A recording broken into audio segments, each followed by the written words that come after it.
Welkom by die Volle Evangelie Kerk in Secunda. Ons bid dat hierdie boodskap u ryklik sal seën.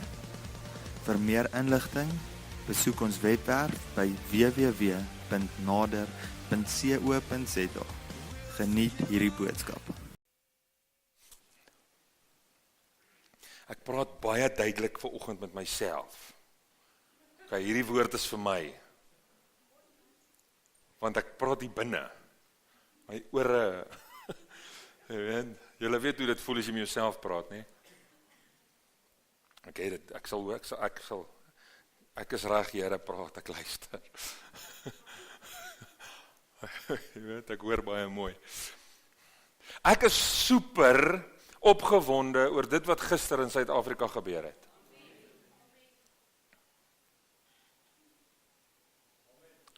Ek gaan dit weer sê, en nou gaan ek iets daarna sê wat ek wil hê jou entoesiasme moet presies dieselfde wees as hierdie keer, né? Ek is super opgewonde oor dit wat gister begin gebeur het in Suid-Afrika. Ek is super senuweeagtig oor die verwagting wat God van sy kinders gaan hê in die dag wat kom. Ek het gedink dit gaan minder word. Want kom ek sê vir jou, if God wants to do something in a country, he gets his people to pray. Maar wanneer sy mense bid, begin hy in hulle harte werk om te begin doen dit wat hy wil hulle moet doen.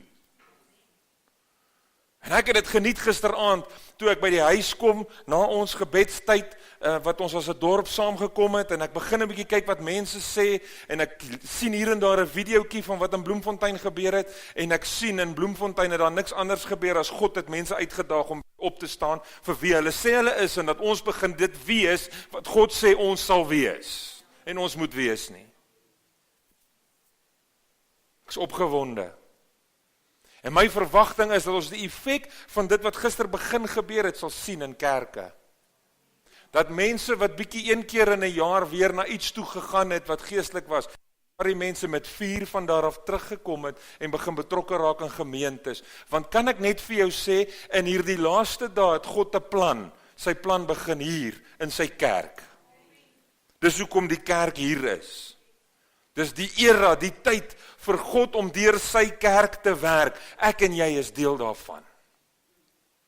Vanoggend wil ek met jou praat oor hoe belangrik dit is dat ek en jy hierdie daaglikse noodsaaklikheid van genade besef. Hoe ernstig nodig het ek en jy genade?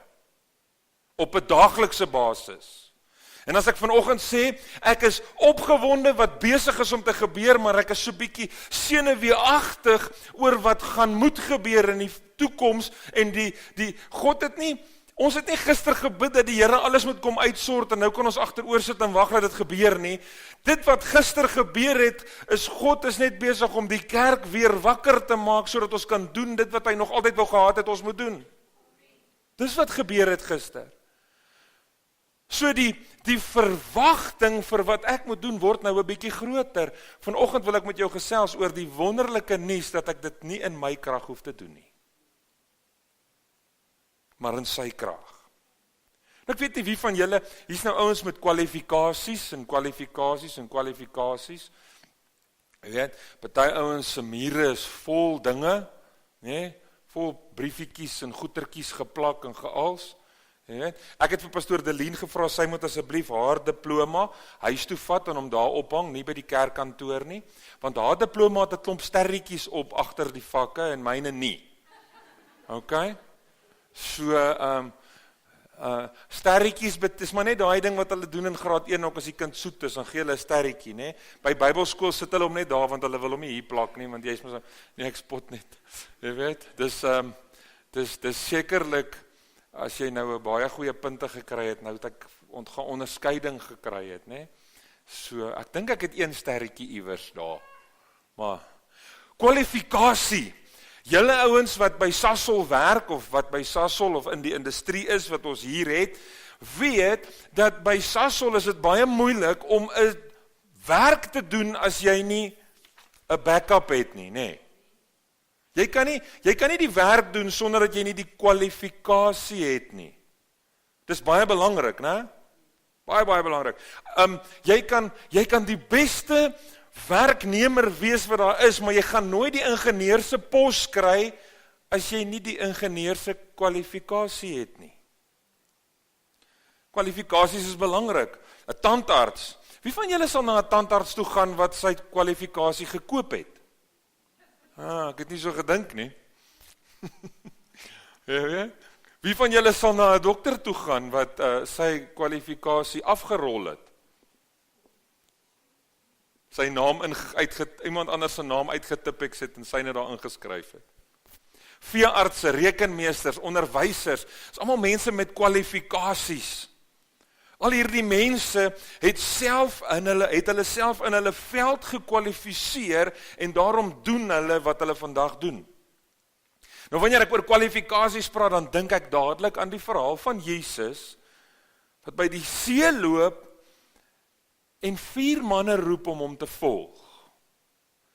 4 ouens wat die minste gekwalifiseer was om te doen wat hy wou gehad het hulle moet doen, wat jy in jou lewe sal kry. Geen kwalifikasie nie. In die land, in die kultuur waarin hulle groot geword het hierdie manne van 'n jong ouderdom af, moes hulle die Torah, die wet van God, soos wat ons hom ken, die eerste 4 boeke van die Ou Testament, moes hulle uit hulle koppe uit leer, en as hulle dit geken het hulle promotion gekry, dan het hulle bevorder tot die volgende vlak, en tot die volgende vlak, totdat hulle so goed genoeg was, dat die rabbi gesê het, jy mag volg, jy mag volg, jy mag volg. En dan die rabbi vir 'n paar ouetjies gesê, nee, wat doen jou pa? Nee, my pa vang vis. Nee, gaan doen jy eerder dit. Gaan vang eerder vis. Jy's nie gekwalifiseerd vir hierdie werk nie. Nou kom Jesus, en terwyl hy langs die see van Galilea loop, sien hy Simon en Andreas, sy broer, besig om 'n net in die see te gooi, want hulle was vissers. En Jesus sê vir hulle, kom agter my aan, en ek sal julle vissers van mense, julle sal visser van mense word, en dadelik het hulle nette laat staan, en hom gevolg. Petrus was nie gekwalifiseerd nie. Nie een van Jesus se disippels was gekwalifiseerd nie. Jesus roep manne wat nie kwalifikasies het nie, because God doesn't call the qualified, God equips the called. God rus die wat hy roep toe, om die werk te doen wat hy wil doen. Nou dis genade. Jy gaan my vanoggend 'n paar keer hoor dit sê, dis genade. Want genade is, God gee vir my dit wat ek nie verdien nie. Sy guns, sy goedheid. God gee vir my iets wat ek nie verdien nie. Ek wil vir 'n oomblik vir jou die verskil tussen 2 woordjies wat ons in die Bybel kry verduidelik, net om my te help om vir jou die belangrikheid van genade meer duidelik te maak. Daar's 2 woorde in die Bybel wat ons baie keer met mekaar interchange in ons manier van praat. Die een is barmhartigheid, die Engelse woord mercy, die ander een is die woord genade of die Engelse woord grace. Okay? Daar's 'n verskil tussen hierdie 2. Groot verskil tussen hierdie 2. Die verskil is, die een deel met my sonde, en die een het te doen met wie God is.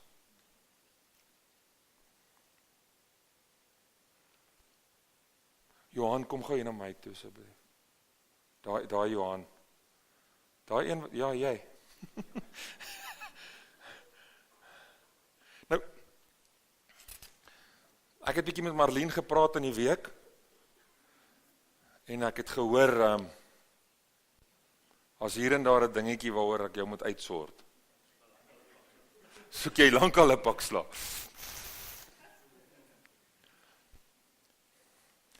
So, hy is nou baie op sy senuwees, so moenie vir hom kyk nie, kyk vir my. Moenie vir my kyk, kyk vir hulle. Jy weet op skool het ons ook altyd, en my ma het my ook altyd geleer, jy moenie kyk nie, kyk voor jou, want anders koes jy of ruk jy of wat ook al, dan slaan ek jou vingers raak.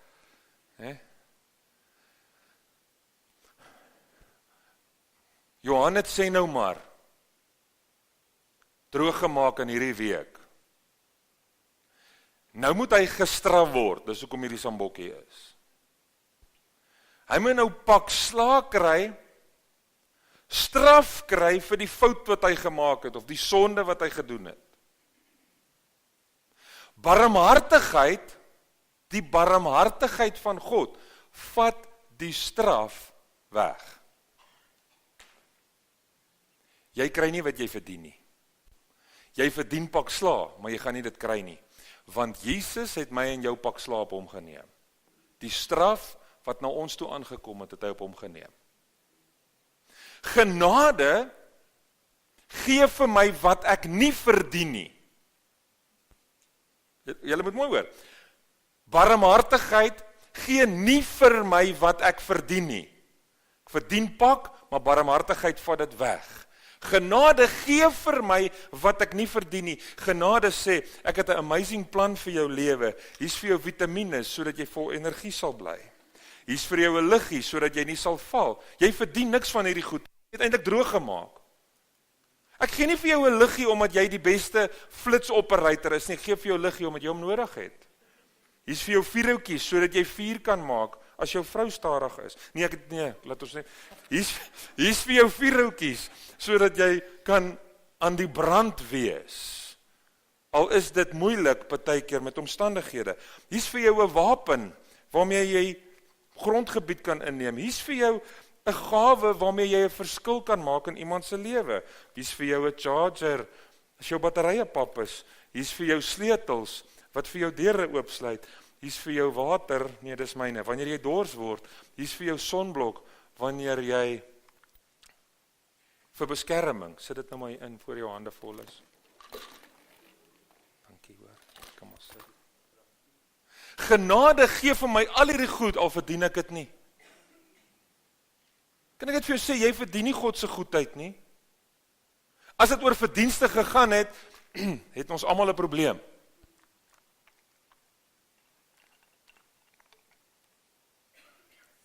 Petrus en die ander disippels is geroep deur genade. Eintlik leer Paulus my in Galasiërs, ons almal is geroep as gevolg van genade. Ek en jy is nie geroep om iets vir God te doen, of om vir hom te leef, of om vir hom 'n verskil te maak, omdat ek en jy goed is en reg is, en my mindsets reg is en my hart is reg nie. Ek en jy is geroep, omdat God genadig is, dan as ek dit besef, kom my hart en my mindset reg. Om te begin doen dit wat hy wil hê ek moet doen. Paulus sê in Galasiërs 1 vers 15, maar toe dit God behaag het wat my afgesonder het van die skoot van my moeder af en deur sy genade geroep het. Ek dink aan Petrus wat na Jesus toe stap op die water en begin sink. En dan besef ek, dis genade wat vir hom sê, kom ek help jou. Genade wat sê, weet jy wat, kleingelowige Petrus wat besig is om te twyfel, kleingelowige Petrus wat eerder na die storm kyk as na my, jy verdien nie dat ek jou help nie, jy verdien om 'n paar slukke soutwater te vat voor ek jou help, maar Jesus is dadelik daar om te sê ek help jou, dis genade. En in die storms van die lewe, wil ek vanoggend vir jou sê, is God se genade elke dag daar om my en jou uit te help wanneer ons twyfel en wanneer ons na die wind kyk en nie na hom nie. Want sy genade gee vir my wat ek nie verdien nie, maar gee vir my alles wat ek nodig het. Dit is genade. En daarom het ek genade nodig, want die lewe is vol storms. Ek onthou Petrus wat vir die manne in die tempel vertel dat Jesus tempelbelasting betaal en op pad na die huis toe waar Jesus is, dink Petrus by homself, hoe gaan ek nou hierdie ding vir hom sê, want ek het nou gesê hy gaan, en toe hy in die huis instap, toe sê Jesus, so Petrus, sê vir my, wat dink jy, moet ek tempelbelasting betaal? Sonder dat Petrus iets gesê het. Nou dink ek, Petrus dink ek, nou is ek in die moeilikheid. Hy weet al wie wat ek gedoen het voor iemand hom gesê het. Hy het spies iewers. Iemand het hom ge-WhatsApp of iets oor hierdie ding wat nou gebeur het. En wat gebeur? Jesus sê vir Petrus, gaan vang vis binne die vissebek, is genoeg vir my en vir jou belasting. Nou dis genade. Wanneer ek partykeer so bietjie te vinnig praat en myself in 'n situasie bring waar ek nou moet iets doen, dan sê Jesus, ek sal vir jou gee wat nodig is, sodat jy nie ander aanstoot sal gee nie. Dis genade, en dis hoekom ek en jy elke dag genade nodig het. Petrus vat 3 van sy disippels Getsemane toe, om saam met hom te bid, en hulle raak aan die slaap. Hy kom terug, hy maak vir Petrus wakker, hy sê, jy kan nie eers 1 uur saam met my bid nie, 'n paar ure terug het jy my beloof, as jy saam met my moet sterf, sal jy. Maar nou slaap jy. Maar dit is so mooi, die Bybel sê, en Jesus het teruggegaan en weer gaan bid, en 'n tweede keer teruggekom, en raai wat doen Petrus hulle toe? Hulle slaap. Die Bybel sê, want hulle was moeg. En die Bybel sê, en Jesus het hulle met rus gelaat. Hoekom? Want hy het geweet, die volgende paar dae gaan nie vir hulle maklik wees nie. Nou dis genade.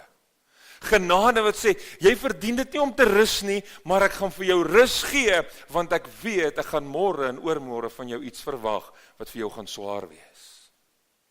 En dis hoekom ek en jy elke dag genade nodig het. Toe Jesus gevange geneem word, spring Petrus op, en Petrus is so, hier, ek hou nie baie van Petrus se storie altyd nie, ek sien te veel dingetjies daar, wat ek raak sien, partykeer so 'n bietjie by myself. Petrus besluit, ek gaan hierdie ding fix, ek gaan nou iets doen om Jesus te beskerm, ruk sy swaard uit, ek weet nie of hy gemik het vir die ou se kop, of sy neus, of sy wat nie, maar in die kap hy hierdie man se oor af. En Jesus vat die oor, en hy sit die diensknegt van die hoëpriester se oor terug, en hy sê vir Petrus, bære jou swaard. Weet wat vir my so mooi hier, dat terwyl Jesus gevange geneem word om gekruisig te word, terwyl dit gaan oor sy arrestasie, en hy weet presies wat voor hom lê,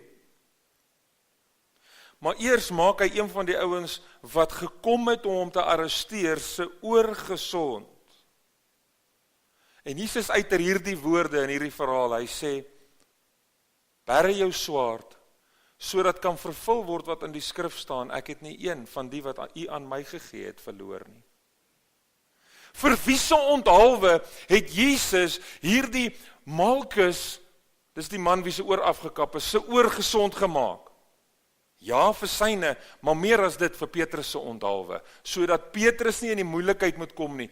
Kan jy hoor wat doen genade? Genade sê, dat maak jy droog, is ek hier om jou te help om herstel te bring. Al oorreageer jy, en dis hoekom ek en jy genade nodig het. Nadat Jesus opgestaan het, ontmoet hy 'n paar keer met sy disippels. Opstandingsdag in 'n vertrek, die Sondag waarop hy opgestaan het, in 'n vertrek, die Sondag daarna weer, en op 'n later stadium ontmoet hy weer met hulle. In Johannes 21 vers 3 lees ek die volgende, hy sê, Simon Petrus sê vir hulle, ek gaan visvang, en hulle sê vir hom, ons gaan ook saam met jou. En hulle het uitgegaan, en dadelik in die skuit geklim, en in daardie nag het hulle niks gevang nie, hulle vang die hele nag vis, maar hulle vang niks. En toe dit al dag geword het, staan Jesus op die strand, maar die disippels het nie geweet dat dit Jesus was nie. En Jesus sê vir hulle, my kinders, het julle nie iets om te eet nie? Hulle antwoord hom nee. En hy sê vir hulle, gooi die net aan die regterkant van die skuit, en julle sal kry. Hulle het toe gegooi, en deur 'n menigte van visse was hulle nie meer in staat om dit te trek nie. Daarop sê die disipel, die een vir wie Jesus lief gehad het, aan Petrus, dit is die Here. En toe Simon Petrus hoor dat dit die Here is, gord hy sy boekleed om, want hy was naak, en hy werp homself in die see. Petrus sê, ek gaan vis vang. Disipels gaan saam, hulle stoei 'n hele nag om vis te vang. Dis hoekom ek nie vis vang nie. Ek sal nie die hele nag wakker bly om te probeer vis vang nie. Stoei die hele nag, hulle vang nie vis nie. Jesus stap verby, hy sê, gooi die net aan die ander kant. 153 visse. Soveel dat hulle sukkel om die net in te trek. Kry nie die net in die boot ingetrek nie. Nou dis genade. Dis genade wanneer Jesus kom en vir my 'n opdrag gee en vir my meer gee as wat ek ooit kan verdien of kan opeet by myself.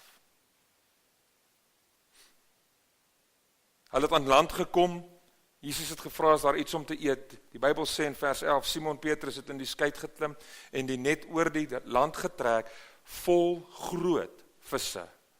153 in getal, en alhoewel daar so baie was, het die net nie geskeur nie. Meer vis as wat die net kon hou, maar die net het nie geskeur nie, want dis genade. Na ete roep Jesus vir Petrus, en hy het met Petrus hierdie diep gesprek, en ek gaan hom nie nou lees nie. Ons het dit al baie keer gelees, ons weet wat daar staan. Jesus stap na Petrus toe en hy sê vir hom, Petrus, het jy my lief? Petrus sê, ja Here, hy sê, laat my lammers wei. Hy sê, Petrus, het jy my lief? Hy sê, ja Here. Die derde keer vra hy vir Petrus, Petrus, het jy my lief? En die derde keer reageer Petrus, maar Here, ek het mos nou gesê, ek het U lief. 3 keer. Petrus het Jesus 3 keer verloon. Jesus maak 3 keer seker dat hy hom lief het. Elke keer gee hy hom 'n opdrag. Kan ek jou iets sê? Genade sê, maak nie saak wat ek doen nie. Genade sê, maak nie saak hoe ongekwalifiseerd jy is nie. God het 'n plan met jou lewe. Petrus het homself gediskwalifiseer met die verloon van Jesus. In menslike oë het hy nie verdien om te vertel wie Jesus is nie. Hy het dan gesê, hy ken hom nie. Hy het Jesus verloon. Maar Jesus kom bring herstel. Is dit nie amazing nie? Jesus laat Petrus 3 keer bevestig dat hy hom lief het. Elke keer gee Jesus vir Petrus 'n opdrag. Wanneer Petrus sê, ek het U lief, dan gee Jesus hom iets om te doen. Jesus bevestig na alles dat Petrus steeds deur hom gebruik gaan word. Jesus kom en hy sê, Petrus, ek het 'n plan met jou lewe. Ek wil jou gebruik. En wie het Petrus geweet hy gaan dit kan doen? Want Petrus het geweet, genade is aan my kant. Petrus het geweet, as genade my uit die stormsee uit optel, en as genade my help en vir my voorsien wanneer ek myself in die moeilikheid ingepraat het. As genade my lewe red nadat ek die hoëpriester se diensknegt se oor afgekap het, dan sal genade my help om die lewe te leef en die bediening te doen wat God vir my het. Hoekom het ek en jy elke dag genade bitter nodig, omdat God wil hê ek en jy moet iets daarmee doen? Want genade gaan vir ons gee wat ons nie verdien nie. Jesus kom by Petrus en sê vir hom, en dan gaan jy nog, jy het nou maklik geloop, self geloop waar jy wil, dan gaan 'n tyd kom waar hulle jou gaan bind en jou gaan lei. Jesus vertel vir Petrus hoe sy lewe gaan eindig, hoe swaar hy gaan kry, hoe seer dit gaan wees, en selfs dat hy ook gekruisig gaan word. En wie wat sê Petrus? Ek's reg vir dit, want ek het genade aan my kant. Ek verdien nie dat God my help nie, maar hy doen. Ek verdien nie dat die Heilige Gees my lei nie, maar hy doen. Genade herstel Petrus en herinner hom aan die roeping van God oor sy lewe wat nie weg is nie. Dis wat genade doen, en daarom het ek genade nodig. Die mooiste ding wat ek leer vanoggend uit hierdie verhaal van Petrus uit, is een ding, en dit is dat genade my nie net gee wat ek nie verdien nie, maar dat genade, die genade van God, vat al my verskonings weg. Petrus kon nie sê, ja Here, maar ek het getwyfel en toe sink ek nie. Petrus kon nie sê, ja Here, maar ek oorreageer en dan sê ek goed wat ek nie moet sê nie, so ek dink U moet my gebruik nie. Petrus kon nie sê, Here, ek het daai ou se oor afgekap en toe moes U nou weer kom regmaak. droog gemaak het nie. Petrus het geen verskoning gehad vir dit wat God van hom verwag het nie, want genade het sy verskonings weggevat. Kan ek vanoggend vir jou sê, dit wat jy lankal in jou hart dra, wat God van jou verwag, daardie persoon by jou werk, wat jy voel, ek moet met hierdie ou oor Jesus praat, genade vat die verskonings weg. Want genade sê, moenie met hom praat in jou krag en in jou vermoë nie. Ek is by jou.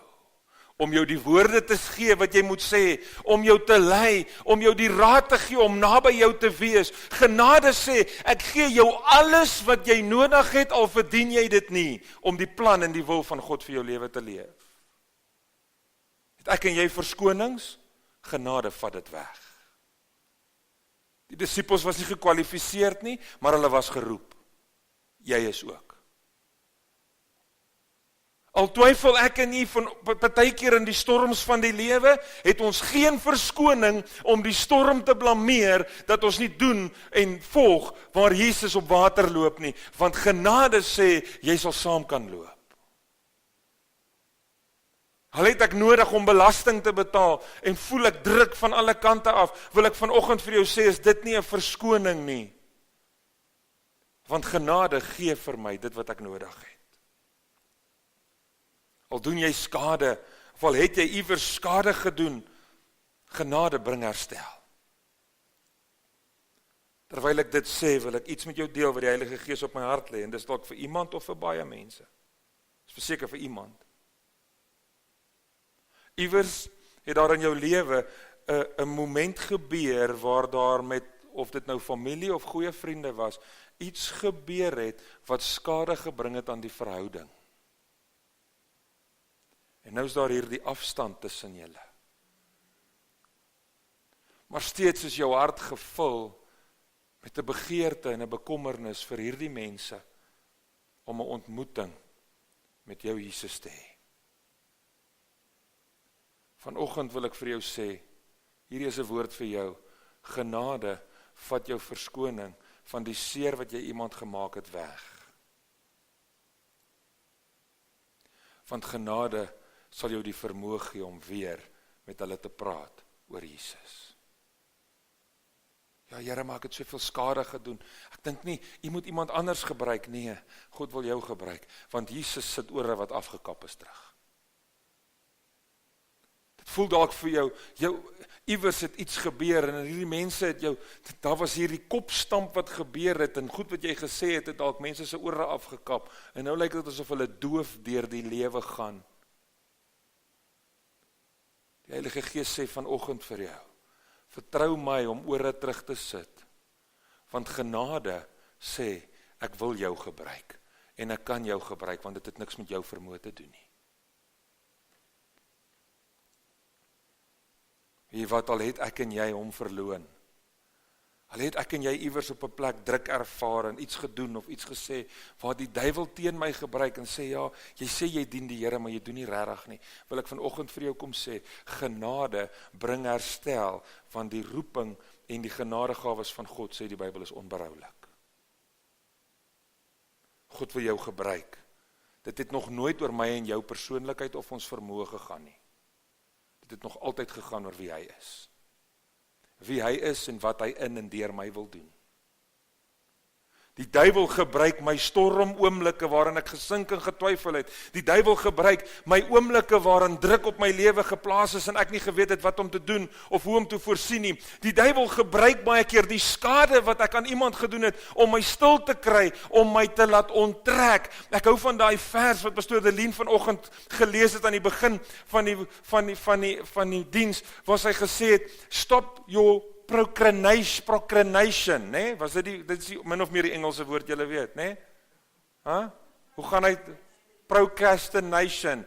Thank you, ma'am. Procrastination. Weet julle wat is dit? Stop jou lazy agteroorsitheid. Dis die duidelike vertaling van dit in hoekom moet ek stop? Want dis nie jou lig wat die verskil maak nie. Nou sit ek die hele tyd, my liggie is flou. Dit gaan nie oor jou liggie nie. Dis tyd dat ek sal opstaan, because my light has come. En nou het ek lig. Want genade gee lig vir mense wat nie lig verdien nie. As jy gedog het jy het lig verdien, you missed it. Al het ek hom verloon, het geen verskoning nie, Petrus het ook. Maar God het hom amazingly gebruik.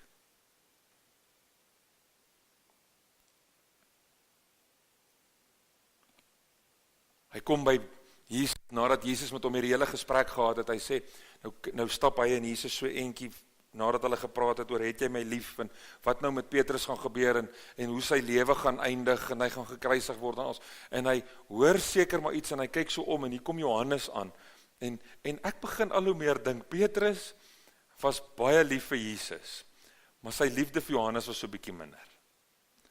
En hy kyk so vir Johannes, en hy sê, wat van hom? Hoe gaan hy doodgaan? Wat gaan met hom gebeur? Ek kry nou hierdie, jy weet, wat van Johannes? En Jesus sê vir hom, wat met hom gebeur en wat ek met hom en deur hom doen, niks met jou te doen nie. En Jesus eindig 'n persoonlike gesprek met Petrus, presies soos hy hom begin het. Volg jy my? Hy het hierdie gesprek so begin. Onthou julle, 10 boodskappe terug. My 10 en haar 4, 5 tussenin. 10, ek praat van Januarie maand, het Jesus vir Petrus gesê, volg my. Nie regtig Januarie nie, ons het daarna gekyk in Januarie, julle het my. Dis die laaste keer wat ons lees, Jesus persoonlik met Petrus praat. Die volgende keer wat ons lees, praat hy met hulle voordat hy opvaar. Hy begin met Petrus deur vir hom te sê, volg my. Hy eindig met Petrus en hy sê, jy verstaan nou wat genade kan doen, volg my. Want ek en jy het genade nodig om hom te volg. Dis wat genade doen, en dis hoekom ek dit elke dag nodig het. Dis hoekom ek genade nou meer as ooit nodig het. Dis hoekom ek en jy vandag en môre, en nadat ons gister begin het om God te pleit vir 'n verandering in ons land, het ek en jy nou genade nodig, want God gaan nou van my en jou verwag, om in sy krag 'n verskil te maak, in die plek waar jy werk, in die huis waar jy bly, in die gemeente waarin jy betrokke is. God gaan nou sy genade laat werk deur jou lewe. Nie omdat jy so oulik is nie, maar omdat genade jou alles gee wat jy nodig het, al verdien jy dit nie. Daarom wil ek vanoggend verklaar, genade is my grootste daaglikse nood. Ek verdien dit nie. Genade gee vir my hoop, en dis hoekom Petrus skryf in 1 Petrus 1 vers 13, daarom omgord die lendene van julle verstand, wees nugter en hoop volkome op die genade wat julle deel geword het by die openbaring van Jesus Christus. Hoop op genade. Hoekom het ek hierdie genade nodig? Hoekom het ek my hoop in sy genade plaas? Ek wil vanoggend vir jou sê, as dit nie genade, as dit wat jy wil doen met jou lewe nie genade nodig het nie, is dit nie iets wat God wil hê jy moet doen nie. Het julle daai gehoor? Moet ek dit net weer in 'n ander taal sê? If what you are doing doesn't require grace, it's not God.